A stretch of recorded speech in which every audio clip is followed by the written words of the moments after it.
welcome to the Stripe Show podcast, brought to you by Encore Golf. Encore designs high-performance golf balls for players of all skill levels and swing speeds. It's perimeter-rated Avant 55, Elixir, and now Vero X1 golf balls have won numerous awards and demonstrate superior distance and control in independent testing time and time again. Well, you know what time it is. It's Friday, and we are back with another Happy Hour Express edition of the Stripe Show podcast featuring me, your host, Samantha Marks. Today, something pretty exciting coming your way, which I'll get to in just a few minutes. But first, let's talk golf this week and catch you up with what's been going on. So as we know, it's FedEx Cup playoff time. It's the first of 3 playoff events this week, the Northern Trust at Liberty National up just outside of New York City. Beautiful views. If you haven't been watching it on TV yet, you can see the Statue of Liberty and see the New York City skyline in the background. So it's been super awesome to watch. New York is one of my favorite places to go. I think technically Liberty National is in Jersey, but still a pretty awesome golf course to watch on TV. As we know, the top 70 in the FedEx Cup rankings after this week advanced to the BMW Championship. That's not the top 70 in the field. That's the top 70 of the FedEx Cup rankings. And then after that, from the BMW, the top 30 in the rankings advanced to Eastlake for the Tour Championship. If you don't know how the Tour Championship works, now I would go into it, but I try to keep this podcast short and just Google it. It's pretty weird, but if you're a golf nerd, I think that you'll be able to figure it out. So we've got a couple of exciting weeks to come. And then, obviously we have the Ryder Cup coming up right after that. So it's going to be an awesome few weeks for the PGA Tour and for golf. So it's a great time to be a couch potato like I plan on being for the next few weekends. Well, on the Ryder Cup note, Travis fired up the tweeter Thursday and Friday and got golf Twitter all mad at him. Very much a me move, so proud of you, learning from the best. Just kidding. But Kevin Kisner won last week, as we know, and he created all this buzz around the Ryder Cup. And right now, as I'm recording this, he's in last. And people are coming for Travis after tweeting this. Kisner +5 today. This was yesterday, Thursday. Are we still feeling the same about him on the Ryder Cup? Now, mind you, the people in his replies is the Barstool Kevin Kisner obsessed kind of cult following that's mad at Travis. So take that for what it's worth. But are you guys really arguing? Are you guys really arguing in Travis's replies, really trying to say that Kevin Kisner belongs on the Ryder Cup team because he won one event? That's what I think we're arguing about here. The dude's won 4 times on tour in 10 years since joining the tour in 2011.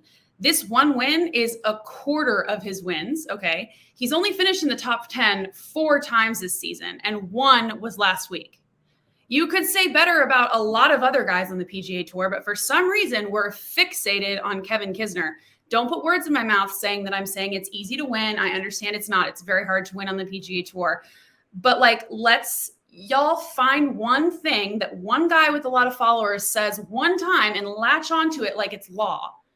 Let's detach ourselves, think for ourselves for a moment, step back, take a look at the big picture, and realize that this was just one event, okay? We need to all... Kisner, I'm sure a great person. I'm sure a great guy.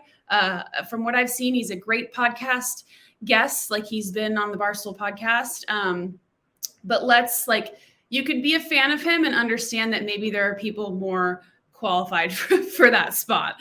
This has nothing against Kevin Kisner. I love watching him. I love watching him on tour. I love watching the guys who aren't complete bombers like Bryson and DJs out there dominate on the PGA Tour and win. But this is a moment where we kind of need to step back and reevaluate what we're really saying here. So this leaves me with this question. If you were the Ryder Cup captain, again, you aren't, so all the people in Travis's replies can relax. Who would your captain's picks be? Because I think it's going to be an interesting few weeks here that's going to prove a lot to Steve Stricker, and it'll be interesting. I know that Travis is planning on talking about this a lot for the next 2 weeks. The next 2 Thursdays are going to be Ryder Cup specials, talking all about what to expect for the Ryder Cup. But I think it's time for some young guys to come in and be picked and kind of change the the narrative of, the Phil Mickelsons and the older guys who've done it and clearly haven't been as successful as we wanted to be. So that's my question for you. I would honestly love to hear these responses. So tweet me. I would love to hear who your picks would be as the Ryder Cup captain. And let's hop off the Kisner train. So now on to the new. Starting today, right after I'm done talking here, I'm going to be taking the next several weeks, like 20 weeks, and introducing you to the Korn Ferry Tour graduates of this season, the top 25. The dudes headed to the PGA Tour this year. So we talk about the PGA Tour a lot, but we also want to get to know the guys that we'll be watching on our TVs for the next year on the big leagues. We're going to get to know their golf games, some fun facts about them, and I'll focus on stuff that's off the golf course. So kicking off this series with me today is Curtis Thompson, earned his PGA Tour card finishing 21st on the Korn Ferry Tour, and here's a little bit more about him. And Curtis, thanks for joining us. Thanks for having me. Yeah, you earned your PGA Tour card on Sunday after a solid finish at the Pinnacle Bank Championship. But let's back up a bit. Your first Korn Ferry Tour win was last year at the 2020 Evans Scholar Invitational. Describe the feeling of winning that first event. It had to feel good, right? Yeah, I'd been in position a few times in my career, maybe 3 to 7 times or so, and it was nice for it to all come together there in Chicago. Chicago's a great city. We go there all the time. So I love that you won in Chicago, but you also had a solo second and T3 this season and a top 10 finish this week, secure that card. When going into that week last week, what's your mindset like knowing that you kind of have to make a push? I really like the Pinnacle Bank event. I've always made the cut there and always put together some sort of a decent tournament. So I was happy that the last event there was on a course that I liked. It's nice to have somewhere where you're comfortable to be able to make a push like that. So I was very happy that it was there in Omaha. And you see your name on that top 25 list at the end of Sunday's round. Tell us what goes through your mind. What's that like? I think everybody kind of had probably the same reaction. It's just the year was finally over, 43 events later, and you're inside that 25 number. It was a really long year for everybody. Usually on the Korn Ferry, if you win and just kind of stay the course, make cuts and stuff like that, you'll stay in the top 25. But that wasn't the case. There was plenty of people that won that didn't keep their cards, and with all the COVID and everything, it was just it was like just a big sigh of relief for everybody just to be done with the year. Well, it's an exciting time for sure. And as we know, your sister's on the LPGA Tour, Lexi. How proud was she of you? What was that phone call like? She's over at the British, so I didn't get a phone call. I got a text message, but obviously the whole family is obviously very excited, and it's been a long run here since 2018 for me, so everybody's very happy. And you're in Idaho this week, right? Yes. And is there, like you said, kind of a sense of relief going into the last 3 events, knowing you've secured that card? Yeah, now you just kind of have a different goal in mind. Everybody who isn't number one, which obviously after these 3 weeks will be 48 guys, just have conditional status basically. So now we're just kind of shooting for the moon here and basically trying to win the finals, but kind of freewheeling at the same time. Yeah, for sure. You're the first player, though, to win the Korn Ferry Tour's final stage and then earn their PGA Tour card the following season, in case you didn't know that little stat about yourself. I have heard that. How does goal setting work for you and your team? Like, how are you going to look at your game coming up in the PGA Tour season and make sure that you're making the progress you want to make?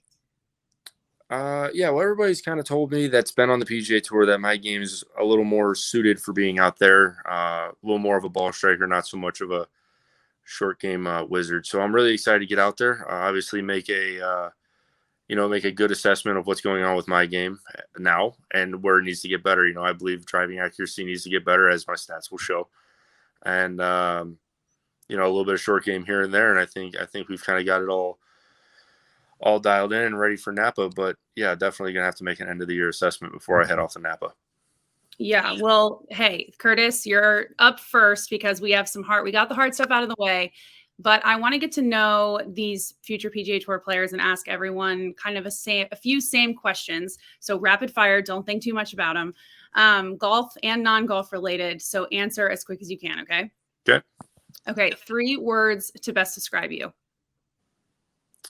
Ready to go. There you go. Okay. Do you have any passions that aren't golf related? Cars. Okay. Who or what motivates you? My family. If you weren't a golfer, what would you be doing? Wow. That would not be teaching golf. I have no idea. I don't know. Maybe something in accounting. Okay. Best advice you were ever given? Never give up. And your most memorable golf shot to this day? Oh boy. I mean, to this day, I would have to say it was the first putt that I hit there in Chicago. It was one of the hardest putts on the golf course. And that's one that you keep going back to, huh? Yeah, it's just, under the circumstances, it was like 50 feet long up over this hill, and it was putted down to like 3 or 4 inches under that kind of pressure. It was kind of cool to see. Well, Travis, as you know, is an instructor, so we like to talk a little bit instruction on this podcast. What are you working on in your game right now, and how do you see that changing or not changing in that little bit of off season you'll have?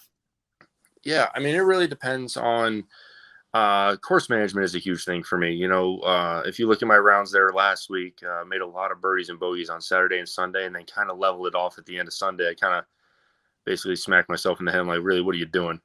Like, you need to like cool off. So I changed up the game plan. If I can get the ball somewhere in the fairway and then somewhere into the fat of the green, I'll normally play pretty decent golf. But when I go out there, I was trying to win in Omaha, obviously, as everybody was.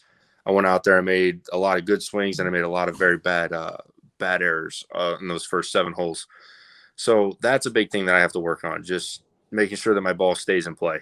But right now, as far as my golf swing goes, I tend to get a little under the plane coming down with very little rotation. So I try to, that's basically my only thought. I try to get that club inside going back, and then what feels like over the top coming down with a lot of rotation. So that's really what it comes down to when I get nervous or when I get anxious. That's usually what I fall into. It's an interesting point about course management, because I feel like that's what a lot of amateurs need to learn. I played in college. I didn't play professionally, but I feel like, my parents play all the time and they want to get so mad. And I'm like, if you just hit the fairway and the green, right? That's something that everybody can learn from. Right. What would you say is maybe the best piece of advice that you've learned in the past couple of years on the Corn Ferry Tour that you could give to the average golfer, like your average weekend golfer? Yeah, well, obviously you have to be able to, limit mistakes, obviously, right? Like, everybody has a strength, everybody has weaknesses. There's no perfect golfer. I mean, it's just not a perfect game. So, I would say that you have to find what your strength is. Mine would be my iron game. So when I start getting the ball out of play, I take my strength and give it back to the field. So I have to put myself in the fairway that way, whether if driver gives me a 7-iron, but 3-wood or 2-iron gives me a 5-iron, really there's no difference in those two clubs for me. And I'll be able to, if I'm in the fairway versus the rough, that's going to be the difference. Same with a wedge versus an 8-iron. If I'm in the fairway, it's going to be not tough to beat me, but I'm going to have a better event than if I were going around pounding it in the rough. So play to your strengths, basically. If you know you can hit a 3-wood better than a driver, then do that and get yourself out of trouble. Right. And some amateurs are decent putters or something like that, but then they'll go and, they'll be decent putters, but they'll be crappy chippers. So they'll hit the ball on the short side of the green, have to chip it, and then they're chipping the ball to 20 and 30 feet, and then their putting can't save them at that point. So be better off if they just put the ball onto the fat side of the green and take their strength in putting and, finish the job that way. A lot of amateurs think they're way better than they are. I think we've both seen that. Yeah. Yeah, everybody needs to lower their expectations too. I talk about that a lot on here. But Curtis, I promised you we would keep it short. I wish you the best of luck this week. I love chatting with you, and good luck the rest of the year, and especially this coming up season on the PGA Tour. We'll be watching for you. Thank you, and thanks for having me. Thanks so much, Curtis. Talk to you soon. See you.